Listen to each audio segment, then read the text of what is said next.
the House Republicans met, a group of them, delegation of the leadership, met with President Obama at the White House yesterday. They walked in with a proposal saying, here's our deal. We will lift the debt ceiling, but for 6 weeks only, and we will leave the government shut down while we negotiate some other budget items. Derek Thompson joins us here in studio. He's a senior editor for The Atlantic. Hey, Derek, good to see you. It's good to be back. For the business community, you live in New York, right? Knowing that the debt ceiling will be lifted, we will not default on our bills until Thanksgiving. Does that provide any relief or certainty the business community is looking for? Right. Well, the pessimistic take on this would be that it delays everything and fixes nothing. The optimistic take, I suppose, would be that any delay of the debt ceiling does fix something because it creates more time. And right now, time is an enemy, right? The closer we get to the debt ceiling, the more nervous the financial community becomes that we're going to breach it.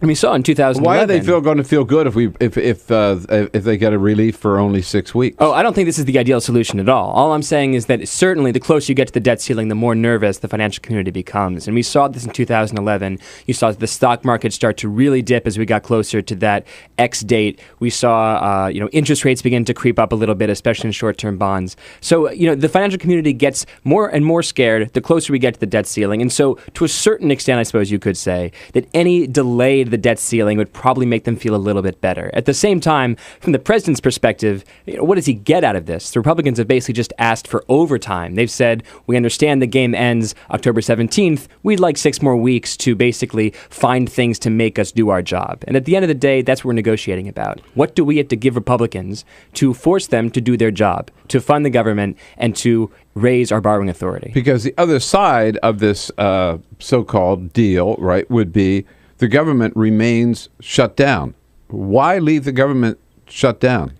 Right, exactly. This isn't a deal so much as creating more time. It's just asking for overtime. But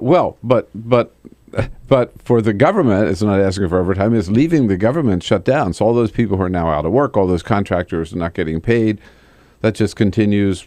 Right. Who knows how long. And that's one reason why, the Senate solution, which is now being hammered out, I think led by Senator Collins, is probably going to be a more interesting solution, a more palatable solution for the White House, a better way to begin negotiations. In which she's basically saying, she's saying, let's raise the debt ceiling not for 6 weeks, but for 3 months. That's not as long as I'd like, but it's longer than 6 weeks. And at the same time, let's also end the government shutdown. At the same time, because the White House is presumably getting more out of this, they're getting a longer debt ceiling increase, they're getting an end to the shutdown. Republicans in the Senate would also ask for a repeal to the medical device tax, which is in Obama's health care law, and ask for changes in income verification within the healthcare law as well, to make it a little bit harder for some people to get their tax subsidies. And so in this case, I think it's definitely a better place for the Obama administration to begin negotiations, but it also doesn't include what I think is going to be the key here, which is the sequester.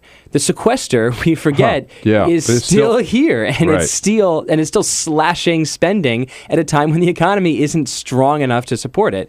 And so I think that the deal we're probably going to see is that we get an end to the debt ceiling. We lift the debt ceiling. We get an end to the shutdown. We get some sort of tweak to the health care law in exchange for an end to sequestration or an end to an enormous bulk of sequestration that raises overall spending, and that helps Democrats and the White House, who see a slightly higher deficit in the short term, for being beneficial to the economy. I think you may be too optimistic. I'm always too optimistic when it comes to this city. Because the Democrats have already said, 200 of them signed a letter saying if John Boehner were to hold a vote on a clean CR, they would vote for it. The proposal, the clean CR in front of the House, is the sequester budget. It's not more money. It's the sequester level budget. But you think that'll change? Right. Well, that's a clean vote, right? And so I think that in addition, if you put together The problem with the clean vote right now is that he would have to break the Hastert rule to even bring it to the floor, right? He would have to essentially say, the so-called Hastert rule. So-called Hastert rule. We don't have, which essentially says, I don't have, well, it says that you need a majority of your caucus to bring the vote to the floor. What he would have to do to have that clean continuing resolution vote brought to the floor is essentially acknowledge that he's not in control of his own party, that he essentially has to be the speaker of a coalition of Republicans and Democrats rather than the head of his own caucus. And that's an incredibly embarrassing thing for Boehner to do until the very last minute, at which point he can say, I have done absolutely everything I can, but in the interest of this great nation and our economy and blah, blah, blah, blah, blah, I will now bring a clean resolution to the floor. And so I don't think that's going to happen until the 11th hour and 59th minute and 59th second. So I really think that in the short term, as far as negotiations go, I think we could see the sequestration bill come back into these negotiations.